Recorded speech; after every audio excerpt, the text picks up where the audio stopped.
ఓం శ్రీ గణేశాయ నమ. శ్రీ గురుభ్యో నమ. శ్రీమాత్రే. సుందరకాండము 1వ సర్గ.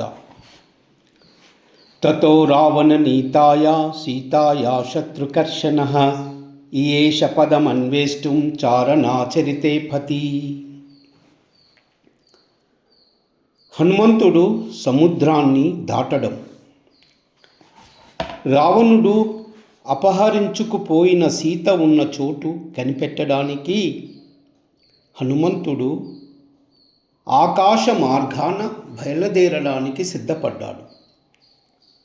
దుష్కరమైన సముద్ర లంఘనము మరెవరూ చేయలేని విధముగా చేయదలిచి ఆబోతులాగా మెడ శిరస్సు రిక్కరించుకొని మరకత మణుల రంగుతో జలాశయములా కనబడుచున్న పచ్చిక బయట కొంతసేపు సుఖముగా పచార్లు చేశాడాయన. అప్పుడాయనని చూసి పిట్టలు బెదిరిపోయాయి. అతని రొమ్ము తగిలి కొన్ని చెట్లు కూలిపోయాయి. సింహంలాగా కొన్ని మృగాలను స్వయముగా సంహరించాడాయన. కామరూపులైన యక్షులు, కిన్నరులు, గంధర్వులు, దేవతలు, నాగులు చక్కగా సింగారించుకొని ఆ పర్వతము మీద ఉల్లాసముతో విహరిస్తున్నారు. ముందుగా ఆయన సూర్యుణ్ణి, మహేంద్రుణ్ణి, వాయువును, బ్రహ్మను, సర్వభూతాలను దోసిలి యొగ్గి ధ్యానించాడు. తరువాత తూర్పు ముఖముగా తిరిగి తన తండ్రి అయిన వాయుదేవుని ప్రత్యేకముగా ప్రార్థించాడు. తరువాత దక్షిణానికి వెళ్ళడానికి దేహాన్ని భారీగా పెంచుకున్నాడు.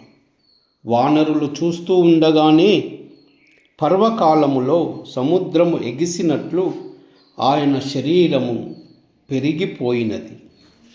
ఇంత అంత అని చెప్పడానికి వీలు లేనంతగా శరీరము పెంచుకొని ఆయన లంకకేసి తిరిగి చేతులు చాచి ఉత్సాహముగా పరవళ్ళు తొక్కాడు. దాంతో ఆ మహేంద్ర పర్వతము గడగడ వణికిపోయింది. చెట్ల పువ్వులన్నీ రాలిపోయి అదొక పూల గుట్టలాగా ఉంది. మహాబలశాలియగు హనుమంతుని ఒత్తిడిలో బలసిన ఏనుగు మదజలము కార్చేటట్లు ఆ పర్వతము నీరు కక్కింది. రాళ్ళు పగిలి వాటిలో గర్భితమై ఉన్న కాంచనము, వెండి, ఇత్తడి, రాగి బయటకు మెరుపు తీగల్లా కనబడ్డాయి. పావని పాదగట్టనకు ఆ పర్వతము నలిగిపోతూ ఉంటే గుహల్లో ఉన్న ప్రాణులు వికృత స్వరాలతో ఏడ్చాయి.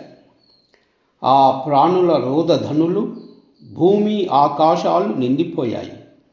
ఆ ఒత్తిడితో నలిగి త్రాచుపాములు పగడలు విప్పి నిప్పులు కక్కుతూ బండరాళ్లను కరిచాయి.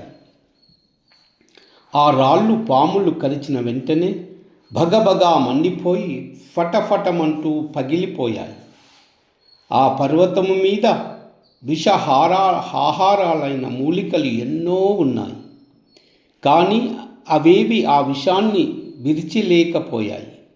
ఎందుకో ఈ పర్వతము బద్దలైపోతుందనుకొని అక్కడ ఉన్న మునులు ఆకాశాన నిలిచి ఆ పర్వతాన్ని చూడసాగారు. భావి ఆత్మలైన మహర్షులు, సిద్ధులు, చారణులు ఆకాశాన చేరి ఇదిగో పర్వతము వంటి ఆకారముతో హనుమంతుడు మహావేగముతో సముద్రము దాటుతున్నాడు. రాముని కోసము, వానరుల కోసము దుష్కరమైన పని చేయబూని ఎవరికీ సాధ్యము కాని సముద్రము అవతలి ఒడ్డు చూడడానికి వెళుతున్నాడు అని చెప్పుకుంటూ ఆ అప్రమేయుడైన హనుమంతుణ్ణి చూశాడు. ఉత్సాహ ఉద్రోకం వల్ల అప్పుడు హనుమంతుడు తన రోమాలను విదిల్చాడు. పర్వత సమానుడై ఉండినన్ని ఒళ్ళు విరుచుకున్నాడు. గొప్ప మేఘములాగా సింహనాదం చేశాడు. రోమాలతో నిండి ఉన్న తోకను గరుత్మంతుడు తాచుపామును విదిలించినట్లు జాడించాడు. గరుత్మంతుడు కాళ్లతో తన్నుకుపోతుంటే వేలాడే పాములాగా ఆ వాలము వెనక్కి వేలాడుతుంది. మరిన్ని అతను పరిగల్లా ఉన్న బాహువులు కట్టుకొని కడుపు ఆకలించుకొని కాళ్ళు ముడుచుకున్నాడు. భుజాలు ముడుచుకొని తన తేజస్సు, సత్వము, వీర్యము పోడ్చుకున్నాడు.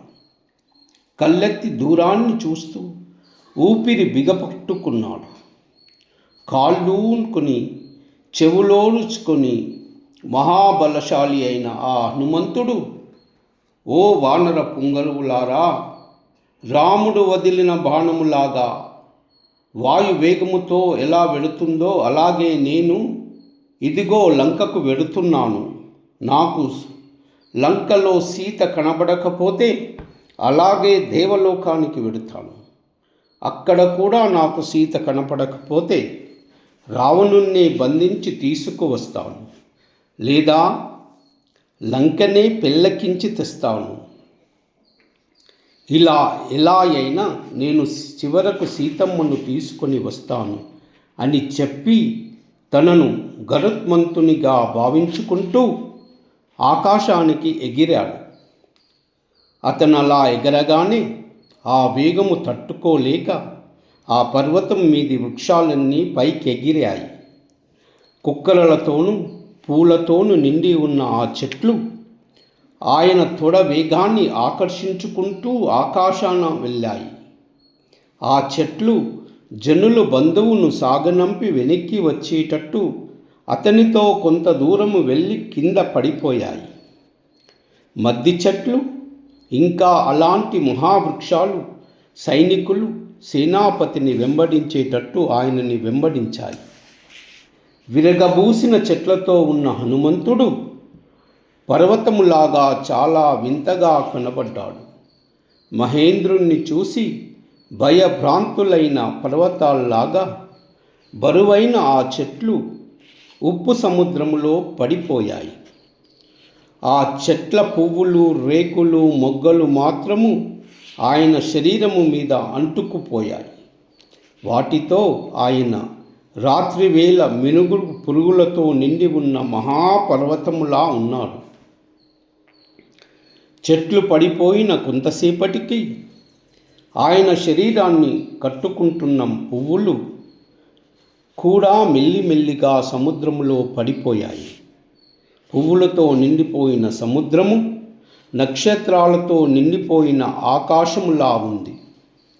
ఆకాశాన వెళ్ళేటప్పుడు అతను చేతులు చాచుకోగా అవి పర్వత గుహలో నుంచి బయటికి వచ్చిన 5 తలల త్రాచులా ఉన్నాయి.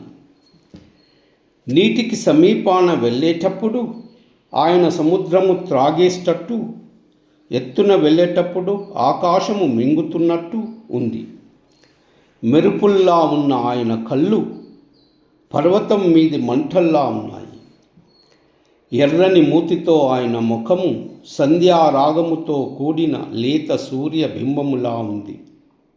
ఆయన తోక ఇంద్రధ్వజములాగా ఉంది. ఎర్రని పిర్రలతో ఆయన గైరిక ధాతువులతో ఎర్రబడ్డ మహాపర్వతములా ఉన్నాడు. అలా ఎగురుతూ ఉండగా గాలి ఆయన చంకలో దూసుకుపోతూ మేఘాలు ఉరుముతున్నట్టు ఉంటుంది. పెద్ద తోకతో దక్షిణముగా వెడుతున్న ఆయన రావణునకు కీడు సూచిస్తూ దక్షిణం వెడుతున్న తోక చుక్కలాగా ఉన్నాడు. ఆయన ఆకాశాన ఎగురుతుండగా ఆయన నీడ సముద్రములో వాయువేగముతో నడుస్తున్న పెద్ద ఓడలా ఉంది. ఆయన ఆకాశానికి వెళ్ళినంత దూరము ఆయన వేగం వల్ల సముద్రము పోటెత్తి గంతులు వేసింది. అసలే ఎత్తుగా లేస్తున్న సముద్ర కెరటాలు, ఆయన రొమ్మున పుట్టిన గాలి మరింత పైకెగసాగాయి. ఇట్లు హనుమంతుని వేగాన పుట్టిన గాలి, అటు మేఘాల వల్ల పుట్టిన గాలి కలిసి గొప్ప ధ్వనితో సముద్రాన్ని కల్లోలపరిచాయి. ఆయన ప్లవన వేగానికి సముద్ర కెరటాలు చుట్టలు చుట్టలుగా ఆయన వెంటపడ్డాయి. అది హనుమంతుడు భూమి ఆకాశము విడదీయడానికి సముద్రాన్ని చుట్టబెట్టుకొని పోతున్నట్టు ఉంది.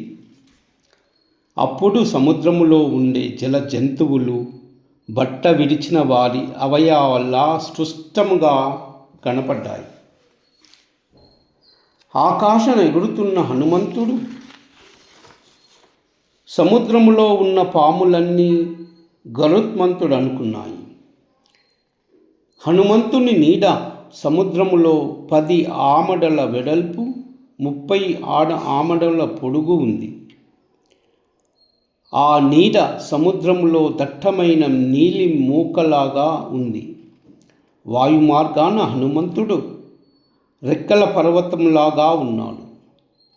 ఆయన మార్గాన్ని ఎగురుతున్నాడో ఆ మార్గాన సముద్రము తొట్టెలా అయిపోయింది.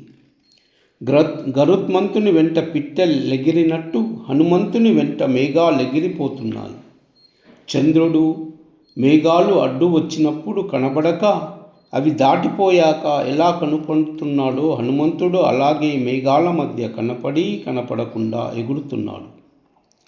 అంత వడిగా ఎగురుతున్న ఆయన మీద దేవతలు, గంధర్వులు పూలవాన కురిపించారు. ఆయన రామకార్యము సాధించడానికి వెడుతూ ఉండడం వల్ల సూర్యుడు ఎక్కువ తాపం కలిగించకుండా ఊరుకున్నాడు. వాయువు అనుకూలంగా వీచాడు. అతన్ని చూసి మహర్షులు పొగిడారు. గంధర్వులు, దేవతలు గానం చేశారు. సర్వమంగళం.